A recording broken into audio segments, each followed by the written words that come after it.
इसी को बोलता रहा हूँ F अपॉन कैपिटल के। स्मॉल के डाइलेक्ट्रिक कांस्टेंट के लिए, कैपिटल नहीं उल्टा बोल गया, स्मॉल के इलेक्ट्रोस्टैटिक कांस्टेंट के लिए 1/4 पाई एप्सिलॉन नॉट पूरा, और ये कैपिटल के। ऐसे मैंने पढ़ाया था इलेक्ट्रिक फील्ड मीडियम का जो होगा वो होगा E अपॉन के। मीडियम में भी अगर आप ये रख देते हो तो वो क्या हो जाएगा E अपॉन के। मगर मैंने कैपेसिटी में पढ़ाया कि मीडियम की जो कैपेसिटी होगी वो K टाइम्स होगी C एयर, उल्टा है ना। मीडियम की capacity C medium equal to C K times of, yes याद आया, ऐसे भी आता है C equal to 4 pi epsilon naught R काय के लिए, एयर के लिए, और C मीडियम के लिए 4 pi epsilon naught into epsilon R into R, याद आया ये टोटल। तो इसको आप K पुट कर दो तो ये बन जाएगा 4 pi epsilon not K into R। तो मतलब सीधी सीधी बात है कि कैपेसिटी K गुना होती है। अगर डाइलेक्ट्रिक रख दिया जाए K कांस्टेंट का तो कैपेसिटी K गुना होती है। अब आओ देखते हैं polarization of the dielectrics. Polarization of dielectrics में when a non-polar dielectric slab is subjected to an electric field, dipoles are induced due to the separation of effective positive and negative charges center। हाँ पढ़ लिया। अभी electric field zero है but अब electric field develop हो गया, खिंचाव much गया, ये देखिए खिंचाव मच गया, नेगेटिव जाएंगे सेंटर इस तरफ, पॉजिटिव इस तरफ, ले लेकर के फाइनल प्लस यहाँ और माइनस यहाँ, इस तरीके से ये स्लैब जनरेट हो गई। एक फील्ड अंदर ही अंदर बन गया जिसका नाम है E नॉट। क्या नाम है E नॉट, अंदर की ओर। ये देखिए E नॉट, सॉरी उल्टा है, E नॉट इन लोगों ने बाहर का फील्ड दिया है। जो बाहर से फील्ड आ रहा है ये वाला, ये बाहर का जनरेटेड फील्ड है। मैंने डायरेक्शन नहीं देखी, गलती ये कर दी। देखिए बाहर वाले फील्ड की, इलेक्ट्रिक फील्ड की डायरेक्शन क्या होती है, पॉजिटिव टू नेगेटिव। तो ये देखिए बाहर का फील्ड जा रहा है प्लस से लेके माइनस की ओर, दिख रहा है आपको, प्लस से लेके माइनस की ओर। और ये दूसरा वाला फील्ड जो आपको दिखाई दे रहा है EP मतलब पोलराइजेशन फील्ड। तो E polarization is equal to होगा इसका जस्ट अपोजिट, इसका जस्ट अपोजिट। बेटा डायरेक्शन में बोल रहा हूं मैं, मैग्नीट्यूड में मैंने ना कोई रिलेशन बताया है। अभी मैं इसकी बात नहीं कर रहा हूं कि मैग्नीट्यूड में कितना होगा, केवल मैं ये बता रहा हूं देखो इसका प्लस यहाँ है और माइनस कहाँ है, ऊपर, तो इसका उल्टा चलेगा। वही तो मैं बोल रहा था कि ये नेट फील्ड को कमजोर करेगा, नेट फील्ड को क्या करेगा, कमजोर करेगा। इस तरीके से हमारे पास E0 is the applied field and EP is the induced field in the dielectric. तो नेट फील्ड कितना होगा, E net equal to E0 minus EP। Field कम हो गया, that is the field is reduced when a dielectric slab is introduced. आया ना, the dielectric constant is given by K equals to E0 upon E0 minus EP। ये dielectric constant की value है K upon E0 minus EP। ये क्यों है आप लोग भूल गए होंगे, आपको याद होगा मैंने बताया था आपको डाइलेक्ट्रिक कांस्टेंट की definition epsilon R is equals to force in the medium upon force in the air. याद आया, एप्सिलॉन R को ही हम लोग कैपिटल K बोलते हैं। तो एप्सिलॉन R मैंने आपको बताया था force in the medium divided by force into the air. Epsilon R is equals to force in the medium upon force in the air K। इसी को बोलूंगा electric field in the medium divided by electric field in the, बोलो भाई, क्योंकि दोनों में Q ही आएगा, Q से Q क्या हो जाएगा, कैंसिल K, ठीक है। सो K electric field in the medium, क्या मैंने उल्टा बता दिया, उल्टे बता दिया, बिल्कुल उल्टा बता दिया, और आपने बताया भी नहीं। Force in the air divided by force in the medium होता है, force in the air divided by force in the medium equals to K होता है। F air divided by F medium, भूल गए बच्चों, देखो F air 1/4 pi epsilon naught into Q1 Q2 upon R square, और ये 1/4 pi epsilon naught capital K Q1 Q2 upon R square. दोस्तों तभी तो ये ऊपर आएगा, तभी तो ऊपर पलटी मार के आएगा, यस और नो, तभी तो ये K बनेगा। गलती हो गई तो epsilon R equals to force in the air divided by force in the medium, कहो यस और नो। इसी तरीके से electric field equal to K equals to electric field in the air divided by electric field in the, yes और no. चलो इसको describe करते हैं। एयर का इलेक्ट्रिक फील्ड यहाँ पे कितना था, E not, very good. Medium का इलेक्ट्रिक फील्ड कितना होगा, minus EP, E naught minus EP, समझ में आया ना। तो मीडियम का जो इलेक्ट्रिक फील्ड होगा वो होगा E नॉट माइनस EP, याद आ गया। तो E नॉट माइनस EP ये होती है डाइलेक्ट्रिक कांस्टेंट की डेफिनेशन। इसके कंटेक्स्ट में K equals to E naught upon E naught minus EP। बच्चों क्लियर है, अच्छे से समझ आएगा। ये डाइलेक्ट्रिक कांस्टेंट की डेफिनेशन है। चलो ठीक, आगे बढ़ते हैं।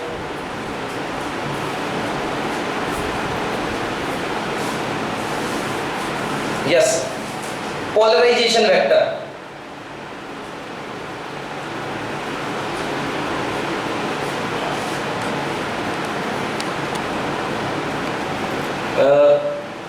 ये K जो मैंने आपको बताया है ये आप याद रखिएगा, K equals to F air divided by F medium, okay, या K equal to F air upon F medium, so K equal to E air upon E medium, ठीक है ना। आपका मन बार बार कहे कि मीडियम के अंदर जो इलेक्ट्रिक फील्ड लगता है वो EP लगता है, मत मानना, क्योंकि भाई मीडियम के अंदर EP लगेगा वो मीडियम की वजह से लगेगा। बाहर से E0 का भी तो अटैक हो रहा है ना, बाहर से E0 का अटैक हो रहा है, तो क्या होगा E0 माइनस EP। अब मन में प्रश्न होता सर EP माइनस E0 क्यों नहीं होगा, क्योंकि E0 पहलवान होगा, उसी ने तो उसको डेवलप किया है, तो इसलिए E0 माइनस EP आया समझ में ना। E0 माइनस EP जो होगा रिजल्टेंट फील्ड होगा। पोलराइजिंग वेक्टर, ये पोलराइजिंग वेक्टर की डायरेक्शन क्या होती है, the polarization vector measure the degree of polarization in the dielectric. ये एक ऐसी क्वांटिटी जो मेजर करती है कि कितना पोलराइजेशन हुआ है, okay. It is defined as the dipole moment in the unit volume of polarized dielectric. हाँ, यूनिट वॉल्यूम में कितना डाइपोल मोमेंट है, dipole moment per unit volume is called polarized dielectric. If n is the number of atom or molecule per unit volume in the dielectric, then polarizing vector is equals to P equals to NP. Sir क्या बोल गए, फिर से बताओ। अरे भाई पहले तो सबसे पहले P वेक्टर जान लो। P vector, the polarization vector measure the degree of polarization of the dielectric. It is defined as the dipole moment of the unit volume of the polarized dielectric. अगर एक मॉलिक्यूल का dipole polarization vector small p है, एक molecule का small p है, तो उसके अंदर सिस्टम के अंदर n मॉलिक्यूल हैं। कितने हैं, n मॉलिक्यूल हैं, तो उसका कितना होगा total, P equals to n into small p, capital P vector equals to n into small p. If n number of the atom of molecules per unit volume of the dielectric, then polarization vector equals to P vector equals to n into p. समझ में आया बेटा अच्छे से। तो ये P vector की definition हो गई। अब ये जो मैं डेफिनेशंस आपको पढ़ा रहा हूँ ना, ये कभी कभार पूछी जाती हैं, नॉलेज के लिए बस पढ़ा रहा हूँ, इतना इंपॉर्टेंट कमी है। यस, इनकी unit coulomb per metre square, coulomb per metre square. क्यों भाई sir coulomb per metre square क्यों होगी इसकी यूनिट, क्योंकि आपको मालूम है dipole moment per unit volume, याद करो, तो डाइपोल मोमेंट की यूनिट होती थी कूलाम मीटर, याद आया। तो coulomb metre divided by metre cube, तो 1 मीटर से 1 मीटर कैंसिल हो गया, बचा coulomb per metre square. Dielectric strength, dielectric strength क्या है, आपने इलेक्ट्रिक फील्ड तो लगाया है, ये लगाया इलेक्ट्रिक फील्ड, ये प्लस प्लस प्लस और ये माइनस माइनस माइनस, और बीच में रख दिया आपने ये स्लैब। भाई इसकी भी हद है, इसके अंदर जो आपका वो स्ट्रक्चर बना है क्या होगा, माइनस वाले इधर भागेंगे, क्यों, प्लस यहाँ है, और प्लस वाले कहाँ भागेंगे, ये क्या है भाई, इलेक्ट्रॉन है। अब आपने इलेक्ट्रिक फील्ड लगाया कितने का, 15 वोल्ट पर मीटर का, मतलब 1 मीटर में 15 वोल्ट, दूसरे मीटर में 1 मीटर में 15 वोल्ट लगाया और बढ़ाया ट्रिगल से 20 मीटर कर दिया, 20 volt per metre, sorry electric field 20 volt per metre, 30 volt per metre, 40 volt per metre, बढ़ा बढ़ा करके कितना कर दिया आपने, 50 लाख वोल्ट पर मीटर। ये लो वही हालत हो गई, बगल में कैटरीना का डांस चल रहा है, तेज साउंड लगे हुए, बच्चे को बोल रहा पढ़ाई कर ले कल पेपर है, तो छोड़ छाड़ के भाग आएगा, ये फोड़ करके अपनी स्ट्रक्चर लैटिस तबाह करके, लैटिस निपटा करके बाहर आएगा तोड़ करके, और बर्बाद हो जाएगा, खुद को ही बर्बाद कर लेगा। समझ गया ना, इसको बोलेंगे कि डाइलेक्ट्रिक फ्यूज हो गया, बर्बाद हो गया। इसको बोलते हैं डाइलेक्ट्रिक स्ट्रेंथ, कितना सह पाएगा, कितना सह पाएगा, कितनी इसकी पावर है, कितना इलेक्ट्रिक फील्ड ये सह पाएगा। तो सबकी इलेक्ट्रिक फील्ड होती है सहने की, हमारी बॉडी की भी इलेक्ट्रिक फील्ड होती है, हमारे ब्लड के इलेक्ट्रॉन कूद करके भाग जाएंगे, बोलेंगे नहीं रहना बॉडी के साथ। समझ गया ना, अगर इलेक्ट्रिक फील्ड रख दिया जाए और हमें छोड़ दिया जाए तो हमारे बाल बाल छोड़ करके सब चिपक जाएंगे उसमें जा करके, एक लेवल के बाद, ठीक है ना, ये ऐसा होगा। पहले तो खड़े हो जाएंगे पूरे जाने के लिए, भूत बन जाएंगे हम, फिर उसके बाद छोड़ देंगे हमें, ऐसा। तो ये कहलाती है dielectric strength. So dielectric strength is maximum value of electric field intensity that can apply to the dielectric without electric breakdown. इसको बोलते हैं इलेक्ट्रिक ब्रेकडाउन। बिना एक्सीडेंट के मैक्सिमम कितना सह सकता है। जैसे आपने गाड़ी की फुल स्पीड कर दी, लिखी रहती भले 180 190 है ना, मगर अपने मन में ही कहता पता चला हम चला रहे हैं, चक्के छोड़ के ही गाड़ी को चले जाए, है ना। तो एक स्पीड मैक्सिमम होती है कि जहां तक आप जा सकते हो, उसको बोलते हैं वो डाइलेक्ट्रिक स्ट्रेंथ, वो उसकी स्ट्रेंथ है। आई बात समझ में ना, क्योंकि ये अपनी लैटिस के इलेक्ट्रॉन छोड़ करके उसको चले जाएंगे, आयनाइजेशन पूरा 100% ब्रेक हो जाएगा, उसको बोलते हैं। देखिए हाँ, इसकी यूनिट वही वोल्ट पर मीटर, क्योंकि मैंने बताया हाँ प्रैक्टिकल यूनिट किलो वोल्ट पर मिलीमीटर। देखो वोल्टेज बढ़ा दी और डिस्टेंस कम कर दी, वोल्टेज बढ़ा दिया और डिस्टेंस कम कर दी, किलो वोल्ट पर मिलीमीटर। अब अगर आप डाइलेक्ट्रिक की बात करो, डाइलेक्ट्रिक स्ट्रेंथ की, देखो वैक्यूम की कितनी है, इंफिनिटी। वैक्यूम कभी भी फ्यूज नहीं होता है, उसमें कभी भी आप जो है ये नहीं कर सकते हो, उसका डाइलेक्ट्रिक आप ऐसा नहीं कर सकते हो कि आपने वैक्यूम में इलेक्ट्रॉन निकाल लिया, यहाँ से यहाँ लगोगे पॉजिटिव, वैक्यूम में कुछ होते ही तो नहीं, कहाँ से निकालोगे। दूसरा एयर 0.8 से 1 किलो वोल्ट पर मिलीमीटर, मतलब अगर आपने 1 मिलीमीटर का गैप रख करके दो प्लेट के बीच में, दो प्लेट के बीच में 1 mm का गैप, ये आपकी जो पॉइंट पेन होती है ना 0.5 mm की होती है, तो दो पॉइंट पेन के बराबर गैप रख करके आपने कितना लगा दिया, 1 किलो वोल्ट। कितना लगा दिया, 1 किलो वोल्ट, या 800 वोल्ट से लेकर के 1 किलो वोल्ट तक आपने लगा दिया, तो आपका जो एयर है, एयर ब्रेक हो जाएगा, इलेक्ट्रॉन अलग और उसका न्यूक्लियस अलग। बेटा आ रहा समझ में ना। देखो नेक्स्ट, ये पोर्सिलीन का जो होता है 4 से लेकर के 8 किलो वोल्ट पर मिलीमीटर, माइका का 160 से लेकर के 200 किलो वोल्ट पर मिलीमीटर। ये मैंने इनकी रीडिंग आपको बताई है, वो रटना नहीं है, याद नहीं करना है इनको, ऐसे ही नॉलेज के लिए। अगला है capacity of the parallel plate capacitor with dielectric slab. चलो भैया डाइलेक्ट्रिक स्लैब आ गई है, इसका अपन को कैपेसिटी निकालनी है।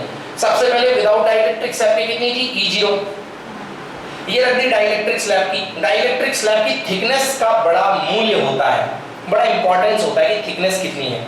क्या थिकनेस उसके अंदर पूरा भर दिया अपन ने मोम, मान लो मोमबत्ती अपन ने रख दी इसके अंदर, अब ये T थिकनेस की मोमबत्ती कैंडल हमने यहाँ पे रख दी है, ओके। तो सबसे पहले पोलराइजेशन होगा और अपोजिट डायरेक्शन में एक पोलराइजिंग फील्ड डेवलप हो जाएगा EP। ये देखिए T थिकनेस का है, अपोजिट डायरेक्शन, टोटल डिस्टेंस कितनी है D, प्लेट के बीच की शुरुआती दूरी D है और हमने इसमें T थिकनेस की प्लेट रख दी, ये जनरेट हो गया EP।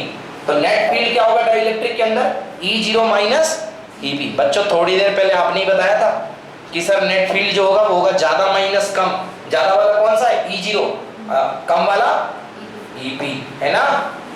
चलो ये हो गया। अब हाँ बच्चों पोटेंशियल जानना है केवल अपन को, क्योंकि C इक्वल टू होता है Q/V, केवल V पता चल जाए, और V आपको पता है V equal to E into D, है ना, V equal to E into D। मुझे केवल इस चीज का जवाब दीजिए कि यहाँ पे जो वोल्टेज आएगा वो थ्रू आउट सेम रहेगा कि हवा में अलग और प्लेट के अंदर अलग? इतना जवाब दीजिए।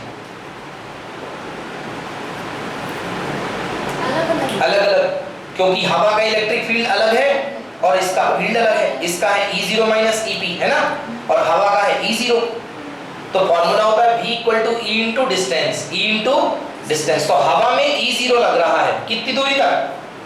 गलत, D माइनस T तक।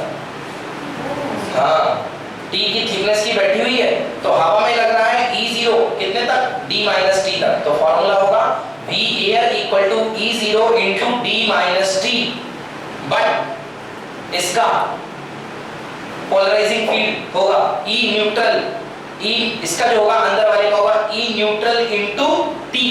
V is equal to E neutral into T, E net not neutral, E net into T। तो देखिए टोटल पोटेंशियल उधर V equals to E0 into D minus T plus En into T, ये आ गया। अब हम जानते हैं कि K की वैल्यू वो लिखी है, मिटाई भी नहीं मैंने। K is equal to E air upon E medium, ये समझ लो। मतलब E air, this one E is naught upon E medium. E medium क्या है? E नेट, E नेट ही तो है E मीडियम का। तो E नेट यदि मैं चाहूं तो E net equal to E naught upon K, या E net equal to E naught upon K। तो ये पूरा का पूरा डेरिवेशन, पूरा रिलेशन E नॉट के टर्म में आ जाएगा, क्योंकि यहाँ En है, En की जगह रख दूंगा E नॉट अपॉन K। आया समझ में? तो रखता हूँ, आ रहा बेटा समझ में आपको? तो V is equals to E naught D minus T plus En की जगह E naught upon K into कितना? T। So V equal to E0 ले लिया कॉमन, कितना बचा? D minus T plus T upon K। आया समझ में? V is equal to E naught D minus T upon T plus K।